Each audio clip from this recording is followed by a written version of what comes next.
A'udhu billahi minash shaitanir rajim. Bismillahir rahmanir rahim. Assalamu alaikum.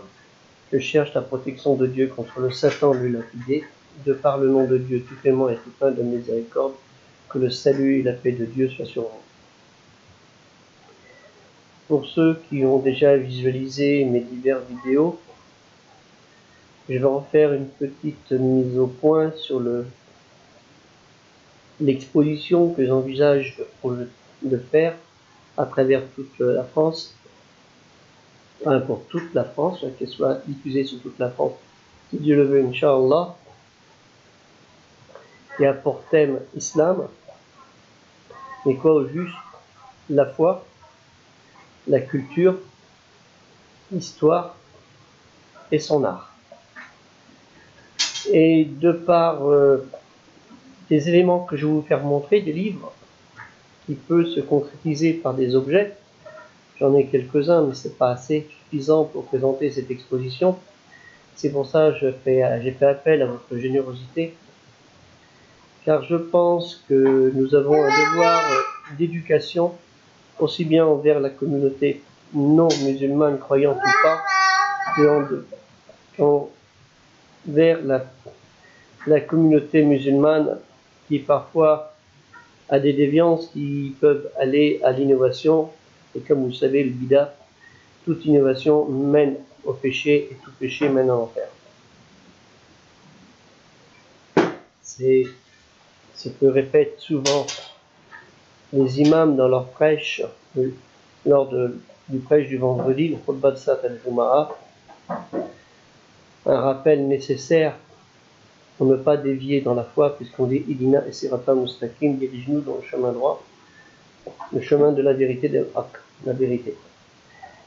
Donc, je vous prouver que cette exposition est utile et nécessaire, et non pas, comme certains disent, blablabla, bla, bla, bla, alors que nous avons un devoir, tous, de transmettre ce message qui a été révélé à tous les prophètes, et non pas à un seul prophète, à tous les prophètes qui sont énumérés dans la Bible, Tanakh, et ainsi que dans les évangiles, le prophète Jésus, fils de Marie, et ses disciples, les apôtres, et ceux qui l'ont suivi, ainsi que la dernière révélation, qui veut dire le rappel, la récitation révélée, au dernier des messagers prophètes, Mohammed sallallahu alayhi wa sallam, que le salut et la paix de Dieu soit sur lui et sur les autres messagers aussi. Et donc, ces Sahaba, Sahabi, ont divulgué et projeté, ainsi que Tabi'in, les suiveurs. Et nous devons suivre ce chemin, et nous avons pour devoir, non pas de nous satisfaire d'avoir que des lieux de culte, où la lumière doit être diffuse, la lumière de la relation de Dieu, dans son essence totale, et non pas simplement assister à des prêches et puis sortir dehors et puis y avoir rien compris. Malheureusement. D'où le projet de cette exposition qui est nécessaire et indispensable, et sans votre participation, votre générosité, elle sera longue à faire. Mais Inch'Allah, je ne désespère pas. Le prophète Mohammed sallallahu alayhi wa sallam a passé près de 22 ans à diffuser un simple message de n'adorer de Dieu que Dieu. Et comme on dit, les mosquées n'appartiennent qu'à Dieu. Les mosquées ne vous appartiennent pas quand vous faites ces lieux de culte. Suivez, c'est Dieu qui a décidé que vous soyez dans cette terre où il n'y a que de la croyance monothéisme dévoyée, malheureusement, perdue. Et ne perdons pas notre âme aussi en abandonnant ces gens. Donc je vais commencer par le premier livre, et refaites bien le sujet. Les arts de l'islam, une édition du Louvre, s'il te plaît, Dina, reste calme. Où tout y est, les versets du Coran. Donc, la foi,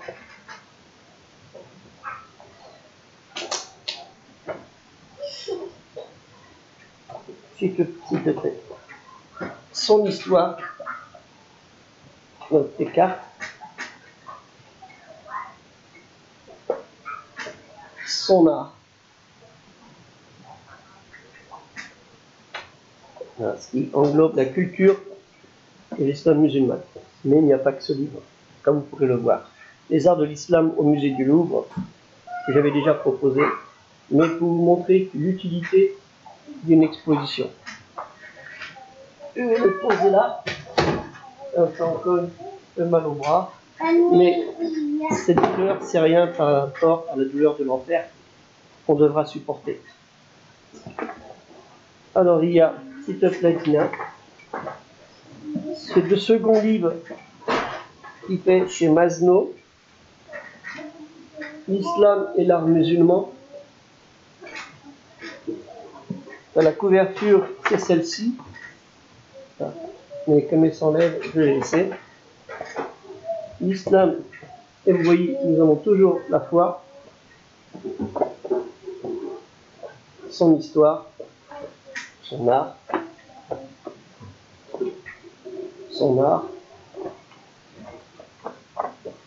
et encore.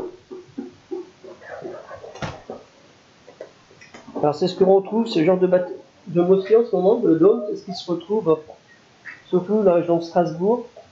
Hein. Vous voyez, un livre très intéressant qui demande, là c'est sur la calligraphie, la richesse de l'islam, il n'y a pas que la foi, elle s'est divulguée dans tous les supports. Ça, tout le monde connaît cette mosquée au Maroc, la mosquée Hassan à Rabat.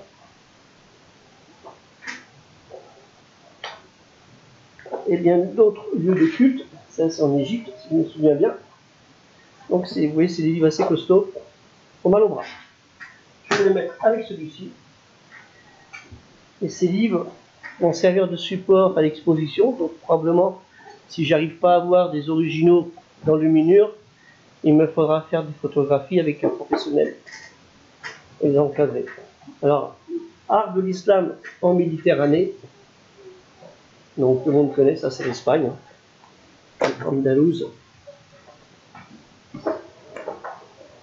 Donc la Méditerranée, hein, ça va du Maroc jusqu'en Turquie et le Liban, et ainsi de suite. Donc vous voyez toujours la foi, les versets du Coran. Ça c'est en Turquie, hein, la mosquée bleue. Des autres lieux de culte. Comme vous pouvez voir, les gens ont construit des lieux de culte en fonction de leurs origines des pays, hein, leur culture de leur pays, et on fait des mosquées, c'est pour ça qu'elles sont différentes à travers le monde. Donc ça, c'est l'édition Grund. Encore chez Grund, art de l'islam d'Orient, il y avait la Méditerranée et d'Orient. Ça, c'est d'Ispahan au Taj Mahal, donc ça veut dire l'Iran à l'Inde. Donc je vous dis, les lieux de culte sont faits plus ou moins différemment. C'est intéressant, un explicatif du dôme, comment que c'est fait.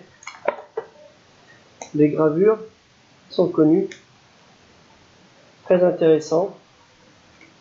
Donc vous avez bien dans l'art, la foi, l'histoire et ainsi de suite. Là, c'est l'art musulman, un vieux livre qui existe sans planche en couleur de maison, très vieux. Alors comme vous voyez, on dit c'est interdit, et pourtant les musulmans d'une certaine époque se permettaient de le faire, et nous, on a l'impression d'être plus que Dieu. Donc à croire que tous ces gens étaient des ignorants, malheureusement non. La preuve, regardez. Hein. C'est très intéressant parce que on apprend comment vivaient les gens, quelle était leur culture, la culture des populations et la culture de l'art de l'islam qui est importante puisque Dieu aime tout ce qui est beau. Alors les grandes époques de l'art, art de l'islam encore, il y a beaucoup de livres sur l'art de l'islam. Et tous ces livres, vous disent, tiens, c'est toujours les mêmes. Ben non, vous voyez, à chaque fois je vous montre des photos, et c'est différent. Elle est tellement énorme, la richesse de l'art de l'islam, que malheureusement, il y a peu de gens qui la connaissent. On apprend beaucoup de choses dessus. Regardez. Voilà. Ça commence à grimper. S'il te plaît, Dina, tu ne touches pas à ça. L'Islam, volume 1, des origines de Bagdad à Cordoue, donc de l'Irak, Cordoba, hein, en Espagne, dans l'Andalousie, chez Tachen. Très beau livre aussi. Alors je ne tarde pas trop, parce que j'ai déjà tout présenté lors d'une dernière vidéo. C'est pour vous montrer ce qui peut être exposé, aussi bien pour les personnes âgées qui connaissent un peu certaines régions, mais qui ne connaissent pas toutes les régions des musulmans, et tout ce qu'il en est. Et pour notre jeunesse aussi qui est un peu perdue, qui ne sait pas trop où ils en sont. Alors ça, c'est le trésor d'art du Koweït.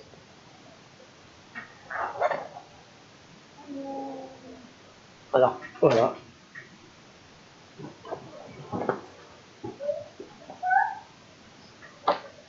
J'ai un livre spécifique sur ça que je vous ferai montrer.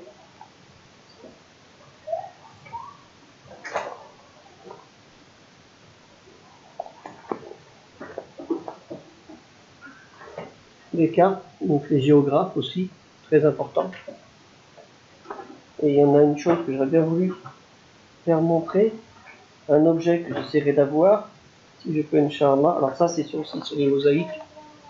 Vous voyez, très bien. Il faut montrer, je pense, intelligemment notre religion aux gens. Et ça, c'est sur quelques céramiques, mais j'ai un livre spécialisé sur ça.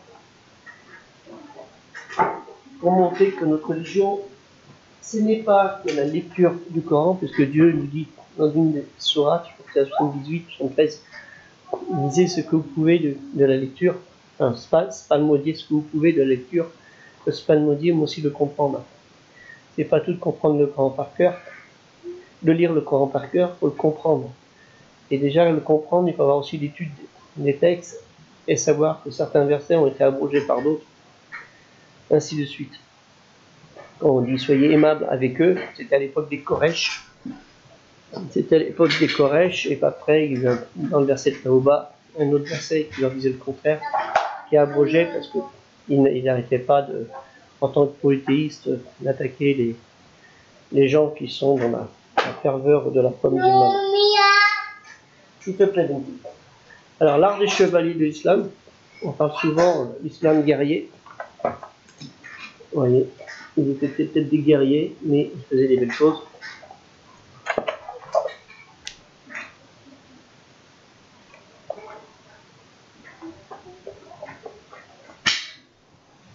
Voilà.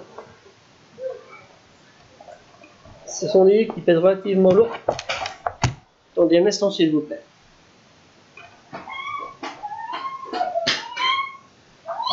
J'ai ma fille qui fait des bazars, et ça va pas être facile à gérer.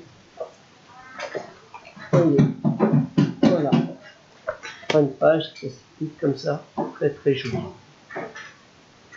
Ça commence à s'empiler. Hein. Chevaux et cavaliers arabes.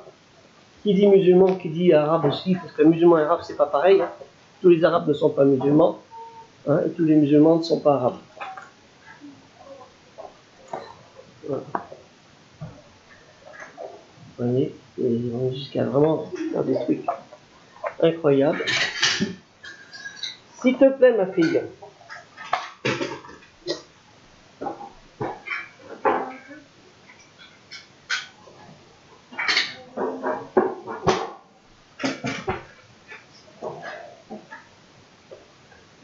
Allez.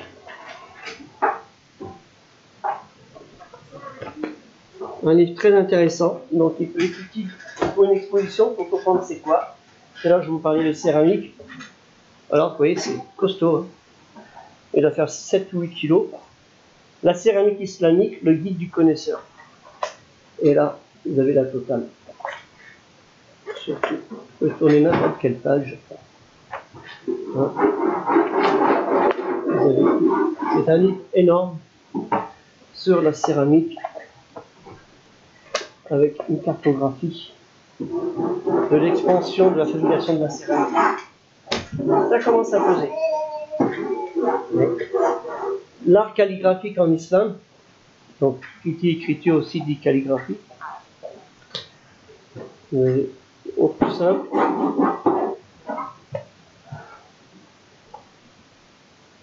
il y a différents styles dans l'écriture calligraphique.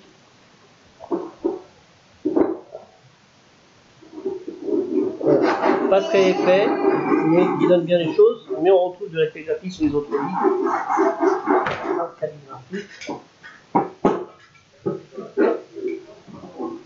Là, un autre livre sur l'islam, les grandes histoires de l'art de l'islam.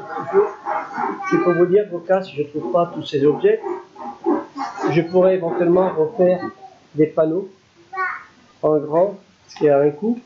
Ça va, une exposition, c'est pas gratuit. Hein.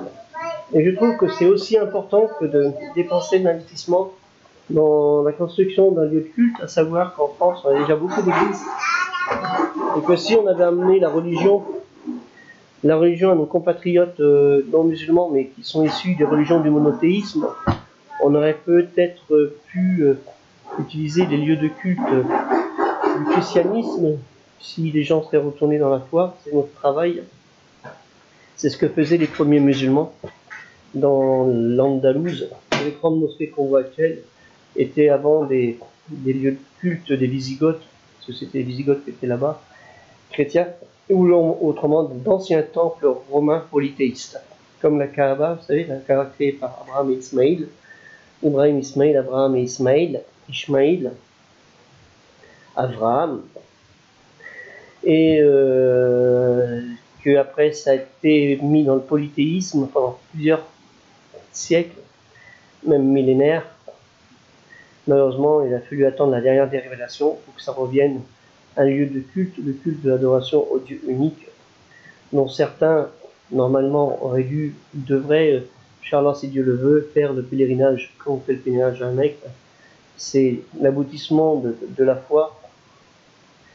Et malheureusement, on voit dans certains pays, comme la Corne d'Afrique, où les gens ne pouvaient pas faire le pèlerinage à la Mecque, on crée un autre pèlerinage, Al-Hussein, à Cher Hussein, hein, c'est une province du sud de l'Éthiopie, où on fait le pèlerinage, à la place du pèlerinage de la Mecque, pareil, la même chose, avec le sacrifice, mais ils vont le faire là où il y avait un saint, on appelle ça, c'est un peu incroyable, le culte des saints, alors qu'on doit faire le culte de Dieu seul, et malheureusement, l'islam commence à se pervertir, et c'est pas d'hier.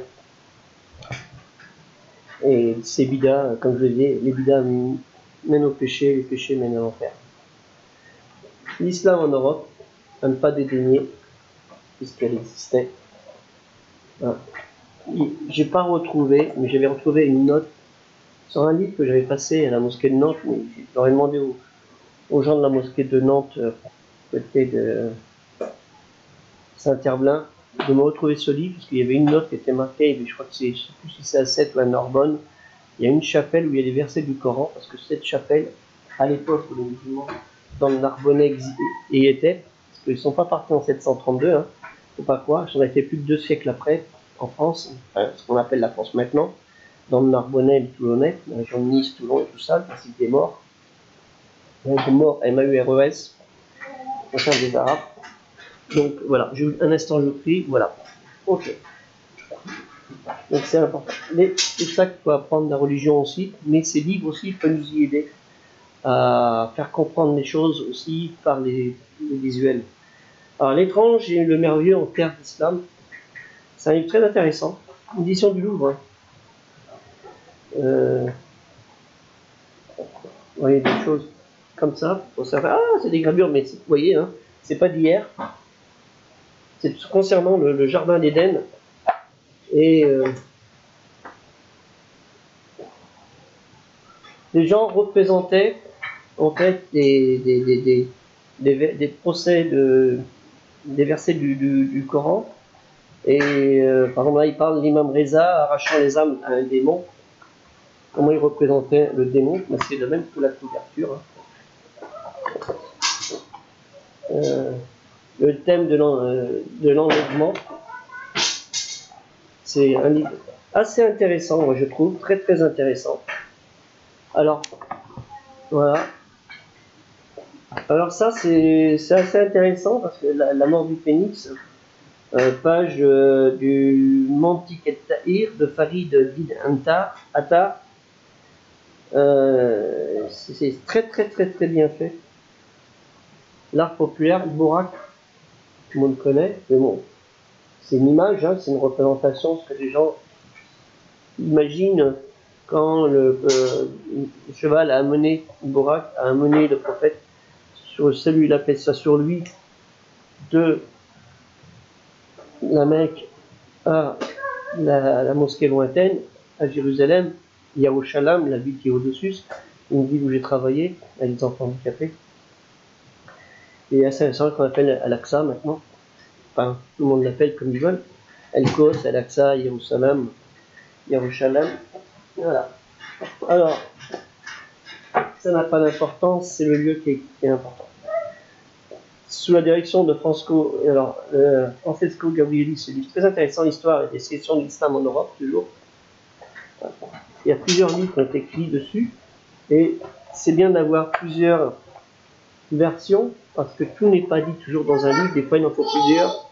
C'est pour ça qu'il y a, quand vous avez le Coran, le rappel, la récitation révélée, il y a plusieurs tafsirs, parce qu'un seul ne suffisait pas. Les commentateurs, chacun avait ses annotations complémentaires, je ne dis pas supplémentaires, qui sont complémentaires parce que tout le monde ne peut pas déchiffrer tous les mots du Coran. Et c'est au fur et à mesure que les gens, quand vous lisez-vous le Coran, une fois, vous lisez le lendemain, vous lisez 8 jours plus tard, vous n'allez pas avoir le même sens. C'est ce qui fait la richesse de la parole de Dieu, c'est que plus on le lit, et plus on retrouve l'âme. De Roger Garaudy, personne que je connaissais, est très intéressante. L'islam habite notre avenir. C'est un très très vieux livre. C'est pas facile de les trouver. Alors, il faut savoir que tous ces livres ne sont pas gratuits. Hein, mais je les mettrai à la disposition des organisations qui veulent faire les expositions. J'avais expliqué comment ça fonctionnerait. Pour éviter de les acheter, déjà, on fait gagner de l'argent. C'est pour ça que si chaque association donne 100 €, là vous en avez pour 50, 100, 200, 300, il y a déjà 500 € là, facile. Un autre livre là, sur le son du Louvre, la réunion les musées nationaux, arabesques et jardins sur le paradis.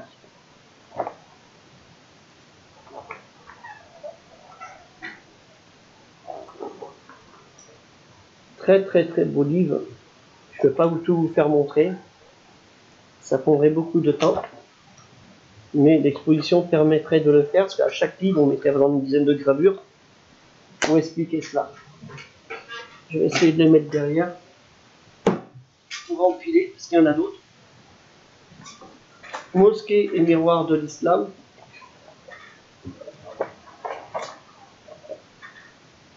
Alors vous allez me dire, mais pourquoi ils présentent tous ces livres alors qu'il y en a 15 pourrait suffire? Mais non. Il faut plusieurs, parce que je vous l'ai dit, chacun a sa damas. Chacun ramène des informations, des annotations qui sont complémentaires et pas supplémentaires.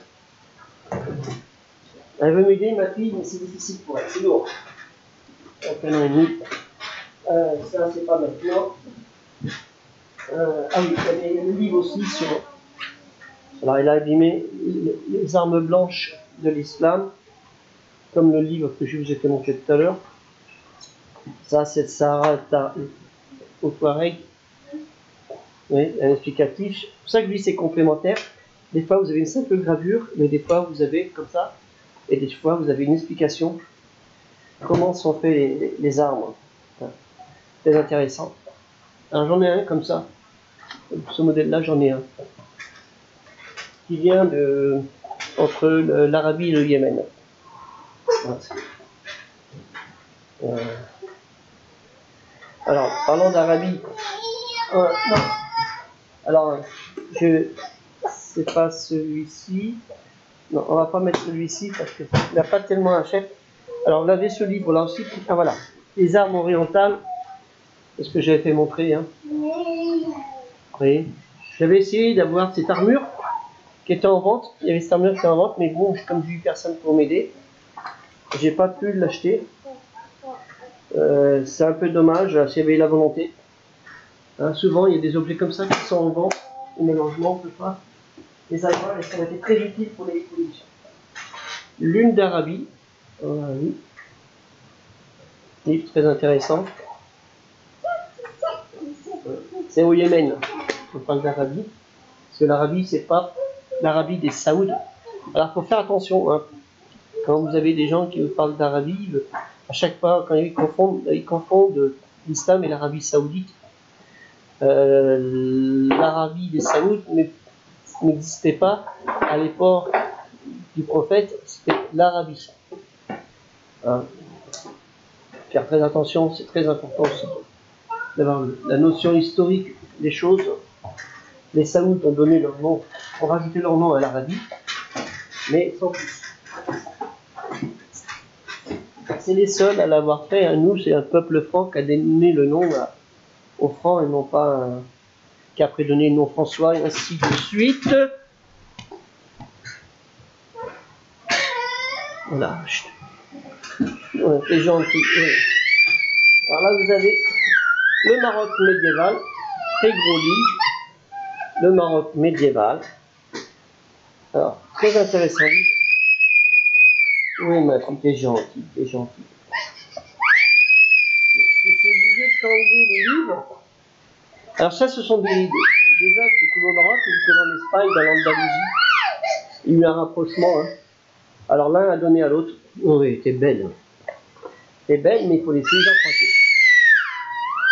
Voilà. Donc ça. Oui. Oui. Oh, la musique. Tu chantes bien. Tu vas faire la dame plus tard, ça. L'Arabie avant l'islam. Voilà, très important. L'Arabie avant l'islam, très beau livre. Donc, je vous fais montrer un autre livre qui est parti avec. Vous voyez, le genre d'idole que les gens vénéraient. Très important, il faut savoir, hein, les idoles qui existaient à l'époque du prophète. Ça, c'est l'école à l'époque de Saba, les colonnes. Vous savez, il y a un verset du Coran qui en parle. Alors là, on a Cité du désert, hein, toujours dans le thème de l'Arabie, avec les mêmes documents, et ainsi de suite, avec des plans aussi. Petra, Palmyre, Atra, hein, les Sabéens, le Yémen, et puis de la reine de Saba. Donc tout est lié, hein.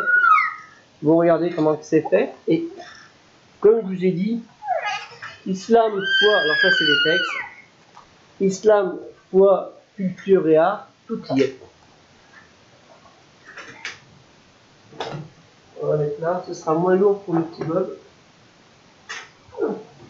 Sur l'Arabie, Aloula, hein, merveille d'Arabie, malheureusement ça devient un centre touristique.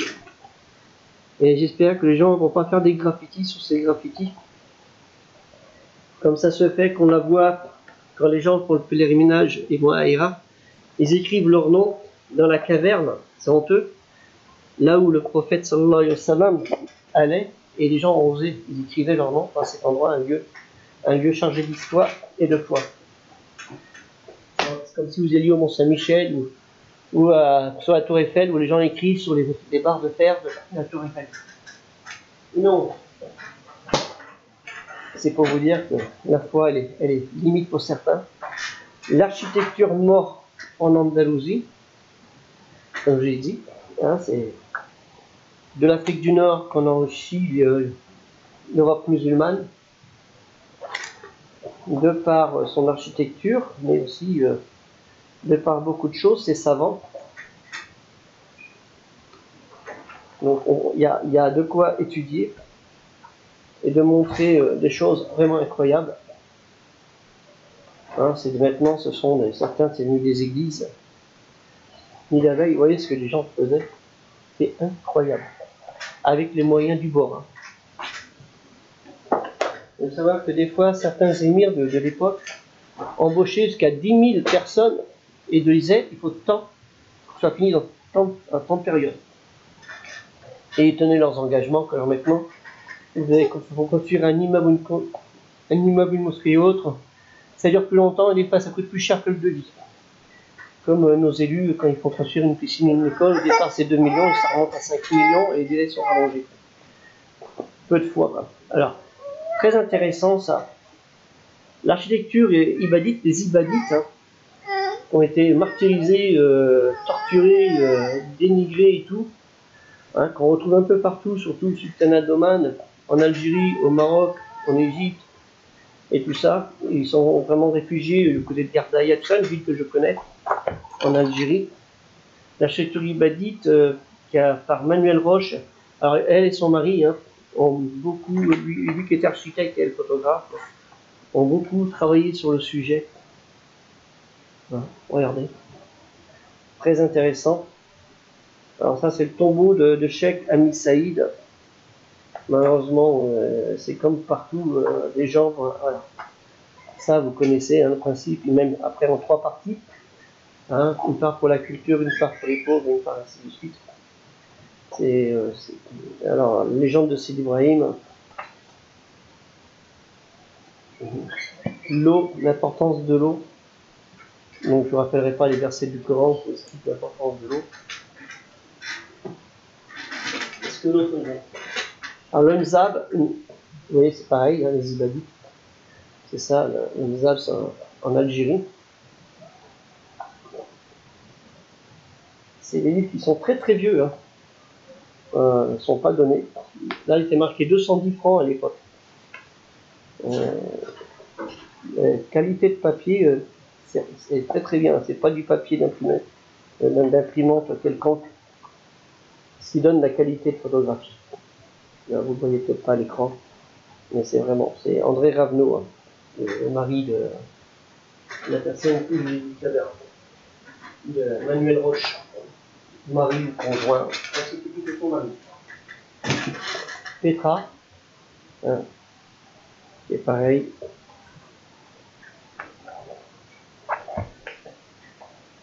Donc,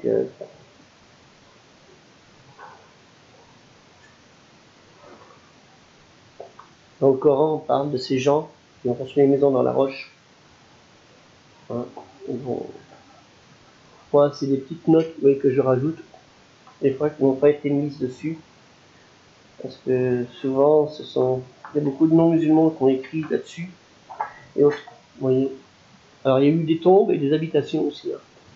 Et tout ça, c'est pour ça que je vous rappelle, la révélation du Coran, il est en rapport avec tout ça. Ça reflète mieux les choses. Vous mettez un verset du Coran, vous faites une carte géographique, vous mettez la photo du lieu, à la limite, vous allez sur place, mais comme on ne peut pas tous y aller, en plus avec le Covid-19, c'est un support éducatif très utile. Et on va terminer par le dernier, qui a aussi une importance pour les musulmans, puisque c'est sur ce lieu que les musulmans ont fait pendant des années l'orientation de la prière. Jérusalem, Yerushalayim, on dit El-Quds, mais le lieu des religions du monothéisme pur, puisque c'était le lieu où que David et Salomon ont refait le mur de David, un mur que je connais bien, vous voyez. Alors là vous faites la mosquée d'Omar, la mosquée Al-Aqsa, vous avez là où on fait la prière du vendredi, je faisais là, et après je suis descendu pour voir. Les Juifs sont en dessous, parce que c'est ce qui reste du mur de David Salomon, le mur qui est en dessous, les gens prient. Donc ce qui prouve bien que les Juifs, faites bien attention, les Juifs, les Hébreux c'est les bénis Israël. Israël, c'est le nom de Jacob. C'est Jacob, c'est fait appeler Israël, c'est Dieu qui l'a dit maintenant qu'il se fera appeler Israël. Donc,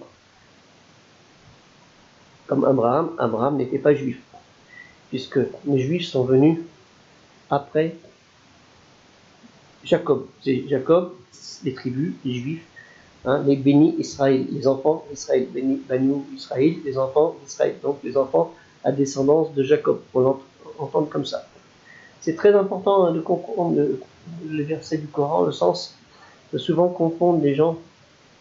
On dit oui, les Israéliens, mais tous les Israéliens ne sont pas juifs. Hein, il y a des gens qui sont athées, ils ont une nationalité israélienne, et il y a eu des Israéliens qui sont musulmans. Hein, comme nationalité, ils ont une nationalité israélienne, mais ils sont musulmans. On vient de le voir avec les dernières élections, si vous avez suivi ça. Après, ça paraît évident. Donc il faut faire très attention aux mots et l'interprétation des mots. Il ne faut pas confondre Israël et l'Israélien. Israël, c'est Jacob. Les Banu Israël, c'est la descendance de Jacob. Et après, Yaoud, les Juifs, tout ce qui est venu après pour Moïse. C'est Moussa, alayhi salam, et aussi après, avant, avec Joseph, qui a fait revenir ses frères de Canaan, puisqu'ils étaient à Canaan. C'était la région de Canaan. C'était pas la connexion d'Israël à l'époque. N'existait pas. Israël est venu après avec les tribus, les 12 tribus, enfin les 12 plus d'autres 12 tribus, qui sont venues pour créer les tribus d'Israël, qui sont combattues entre elles, sans compter aussi l'histoire que tout le monde connaît avec David et Goliath, le Palestinien, le célèbre Palestinien philistin, qui est dans ce qu'on trouve dans la bande de Gaza. Donc ça aussi, c'est des régions que je connais, et c'est très important, si on n'a pas les moyens de tout visiter, de comprendre ces choses-là, parce qu'on ne sait pas. Hein, comme là, on voit Jésus, la croix, une fois crucifié, et l'élévation. Dernièrement, pendant la fin du mois de Ramadan, ça tombait sur une autre fête aussi, l'élévation de Jésus. Quand Jésus a été élevé, il est dans le Coran, donc on devait aussi fêter, se rappeler, se remémorer cette fête-là, ça tombait en même temps. C'est très important de comprendre ce que c'est l'Assomption, ce que veut dire la Pentecôte, Noël, parce que Jésus, si vous le voyez, né d'un miracle de Dieu, d'une femme vertueuse, qui a passé des années à prêcher et à faire des miracles, lui-même, par le miracle que Dieu lui a donné, qui n'a pas été crucifié et qui a été élevé, alors que tous les prophètes et messagers sont tous morts et enterrés, comme on dit régulièrement, et que lui, non, il n'a pas été enterré. On lui a mis une tombe, c'est Dieu, et on lui a mis une tombe. Il faut le faire. C'est pour vous dire les déviations et l'ignorance qui est portée à travers les gens, mais que ce soit dans toutes les religions. Les musulmans aussi ont des déviances, malheureusement. Vous allez dans n'importe quel pays, il y a le culte des saints, le culte des marabouts. Les gens font même voir un marabout une cuisse de poulet pour pouvoir avoir une baraka. Et malheureusement, on revoit les temples de Dieu à Kaaba et à Médine, des lieux de commerce que j'ai vus quand j'étais là-bas, il y a 40 ans, près de 40 ans, où on a l'impression de retrouver avant la révélation des comportements qui sont malsains. Il n'est pas interdit de faire du commerce pendant le pèlerinage, mais malheureusement ça se faisait pendant le pèlerinage, les gens faisaient aussi pendant le pèlerinage, ou pendant le petit pèlerinage, les gens faisaient le commerce. Sur ce, je souhaite une bonne journée. Assalamu alaikum wa rahmatullahi wa barakatuh.